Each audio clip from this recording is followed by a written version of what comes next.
This week, the Russian President Vladimir Putin came to New Delhi after a gap of 4 years. It was a momentous occasion after the second time that Donald Trump checked into the White House and upended the world order. There were many things on the table between Narendra Modi and Vladimir Putin. Here to talk about them with us is our diplomatic editor, Jayanth. I am opinion editor, Amitava Sanyal. Welcome to A View on the World. Jayanth, this you have called a decisive phase of the India-Russia relationship. Tell us how. Yeah, if you look at the outcome of the summit, that is the 23rd summit between Prime Minister Modi and President Putin, so you see a kind of new economic blueprint, which actually was in the waiting for some time, or for almost a decade now. For example, what is now happening is that the relationship is mostly driven by defense, nuclear energy, space. Of late, we have a ballooning trade deficit with China. Sorry, with Russia. And also, what Right. is happening is that this is a relationship which is driven completely by the top, from Prime Minister Modi from Indian side, President Putin from the Russian side. So from that perspective, the relationship has been waiting in the wings to have a more economic blueprint into it to match its strategic weight. I think this is the summit which provided that heft. If you look at the trade numbers of they're talking Mm. about 2030, they will have 100 billion trade, which they have been talking about for some time. But this time they Right. definitely have some plans in place. For example, they are linking it differently. If you look at India is the largest exporter of fertilizers after Brazil in the world, and there has been this talk about starting joint production of fertilizers. This time there is some concrete plan that has come up, and it is being linked to food security. So there are a lot of talks about a lot of plans about having joint productions and things to that effect, which amounts to having a economic blueprint in place, which was waiting in the wings for some time now. I think from Right. that perspective, this is like putting the relationship on fast forward on the economic front. Because if you look at the basis of the relationship, this is one relationship that was steady. This is one of perhaps the steadiest relationship between two big countries anywhere in the world in last 8 decades. Mm. Because if you look at Oh, Russia's relationship with other countries, even with their best friend now, perhaps is China. So that is also never a linear phase because there were ups, there were downs, there were confrontation, there were conflict, then there were friendship. But India-Russia relationship has always been steady. It was like a linear, progressing relationship. pole star, Modi has called it. Yeah, Modi has called that is a pole star of Indian foreign policy. Yeah, that's Right. what Prime Minister Modi. So, apart from Russians helping Indians produce fertilizer, and Indian companies producing pharma in Russia, what are the other things on the table? We heard a few weeks ago that a large delegation of Indian exporters, led by the Federation of Indian Exporters, had visited Moscow for a trade fair. That's when they said that we are trying to sell more to Russia. The point is, what can India offer that Russia really needs? Pharma is one, but what else? Yeah, that is there. For example, if you look, why the trade is very one-sided is because India import mostly the energy, and you can't substitute energy imports with selling them tea or textile or pharma or whatever, because the total trade is around 5 billion from Indian side. From their side, it's around 60 plus billion. So that is a huge issue with any country which is a huge exporter of energy from outside. That is the reality of any economy that faces this kind of a situation. But in this case, now what they're trying to do is that, and also don't forget, most of the Indian investment or Indian presence in Russia has always been the public sector. Indian private sector has never been a very key player. There are some of them, including pharma companies, but the private sector never went in a big way to Russia the way they have gone to other parts of the world, with countries where with whom India had a good relationship, for example. Mm. But it never happened with Russia. But this time, I think what they are talking about is that expand the basket and also looking at the service sector. One of the key features of this time the summit is that the mobility agreement. Like Of people. basically, this is Yes. how India has a huge workforce. India has a trained manpower in many fields, from IT to labor to other sectors. So now, because of the conflict and other things, Russian economy also in shortage of manpower. So that is one sector you are looking at. For example, India will send them skilled labor, and they will contribute to their economy. That helps in one way. Second point is that, and also they are looking at manufacturing the spare parts. So now what is happening is a lot of Russian equipments are in use in many parts of the world. It's not only in India. There are Chinese use them. So other many countries around the world use them. So there is a huge shortage of spare parts for servicing these military equipment. This Mm, also is they have talked about in the summit, and India can set up this kind of factories where spare parts are made and they are exported to many to many other countries as well. mm, So these are some of the outcomes of this kind of visit, and this visit. And also, if you look at this critical mineral, and they're also mm. talking about strengthening the supply chain, and Right, also this north-south economic corridor. So I think the economic right. blueprint in that way is quite substantial. But the only challenge now is that whether you can follow the deadlines to meet them. India has Indian refiners, state-owned refiners, have meanwhile placed orders for seaborne oil to come to India under sanctions, basically from non-sanctioned states for January loading. So Hindustan Petroleum and Indian Oil have ordered for January loading of cargo of Ural grade oil, and also the Caspian Petroleum Consortium oil. Now, oil will flow, as Putin has said, oil will flow. But what does it mean for the refiners in India, given that the threat of sanctions hang over them? Is there any threat there? Yeah, there is a lot of gray area still there. For example, the companies which are under American direct sanction, so you can't import from them. If you import them, you will face Lukoil some and Rosneft. consequences. Yeah, roughly. For example, because of the banking, insurance, and other things. But Right. then there is another gray area still, because some of these Chinese also, sorry, the Russian companies are also in other countries. Like there are, for example, German subsidiaries in other part of the world. So how to deal with that? For example, if you import your stuff from those countries, you can circumvent the sanction. And also at the Mm. end of the day, I don't think the Americans still import their nuclear fuel from Russia. So that is another Yes. story. So the point is that they will also never like to reach a situation where the Russian oil is completely pushed out of the global market. That will create Mm. a lot of problem.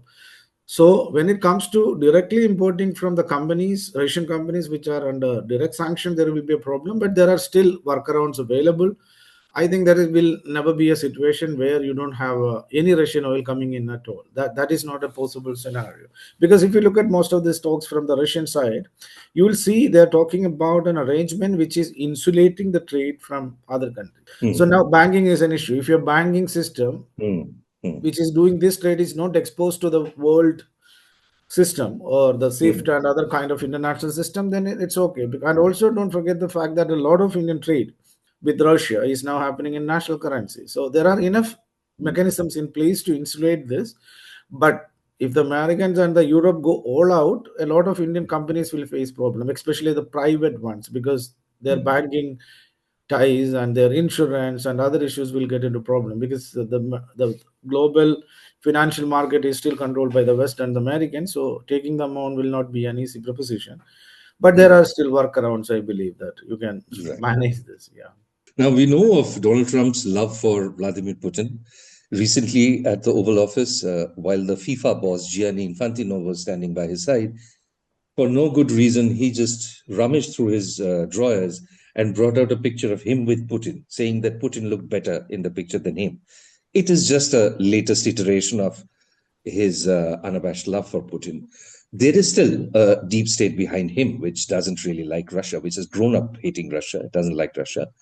More than America, it's Europe, which makes Russia sort of a reason for itself to rally um, around each other, around the flag of the European Union, I suppose. Now, given that we are talking to EU for an FTA also, not just a trade deal with the US, how does that affect our deals?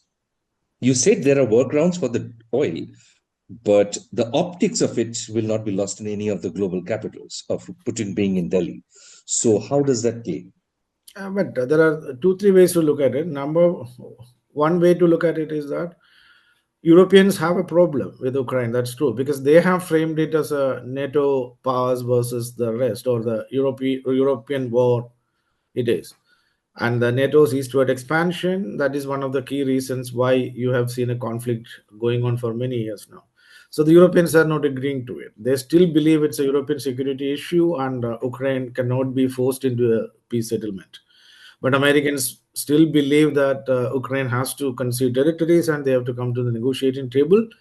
But the Europeans, most of the European powers are not agreeing to that. So there is a problem, because if you look at some of the statements from the European Union before, during the trade negotiation, coinciding with the trade negotiation, because they have concerns about India's position on Russia-Ukraine conflict.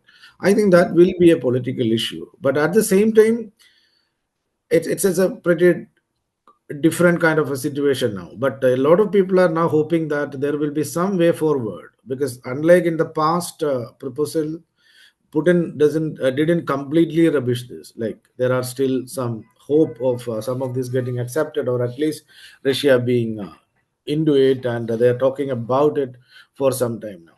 So, from European perspective, I think they cannot accept India's position of completely siding with Russia, quote unquote. But at the same time, they also understand Russia is a very important partner for India. But I don't think the trade deal will be completely tied to India criticizing Russia for what it has done in Ukraine, etc. But at the same time, a lot of this hinges on how the Russian Ukraine peace talks go on.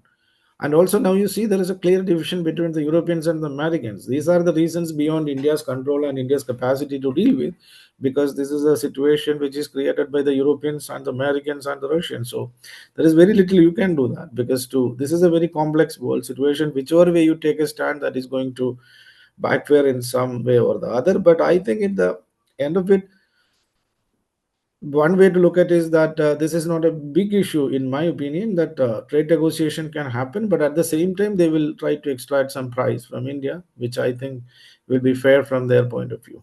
Just before Putin came to Delhi, Steve Witkoff and Jared Kushner, Trump's envoys for the Ukraine peace talks, went to Moscow. Is there any needle in this whole complex game, as you called it, rightly called it, any needle that has moved forward towards peace on that ground? If you look at it, well, many of the things that the Americans have told the Ukrainians, so which are favorable to the Russians. But the problem is with the Europe. So Europeans still believe it's a European security issue. If they concede too much, Russia will again come after them. That is their position. But the Russians are saying, look, we are winning this war anyway. More than 30% of the territory is with us, because anybody who has got that kind of a territory in a war will not concede everything. Mm. So I think it depends on how the Trump administration will prevail upon the Europeans, rather than now Trump administration trying to prevail upon Vladimir Putin. So it's mostly how much they can prevail upon Europeans, and how much the Europeans will prevail upon President Zelensky of Ukraine. That depends the way forward, rather than the Americans and the Russians. I think there is a fair chance of they agreeing on most of the things. So, and I think there are certain things which they have already agreed to, but the problem now comes in the form of how Europeans are coming in the way. You rightly said that Russia is one of the most consistent partners, and earlier that partnership mostly dealt with weaponry, apart from energy. So, in weapons, Russia has been one of the most reliable partners. BrahMos missile, the technology for it, Putin ensured in his early years, actually, as the president, as a leader, ensured that India got what India wanted. Uh, we know that such details do not come out of such summits, details of arms deals that will be dealt with separately. But what is the scope? What should India look for, and what is India in the market for, as in terms of what Russia offers, and what's the scope for that?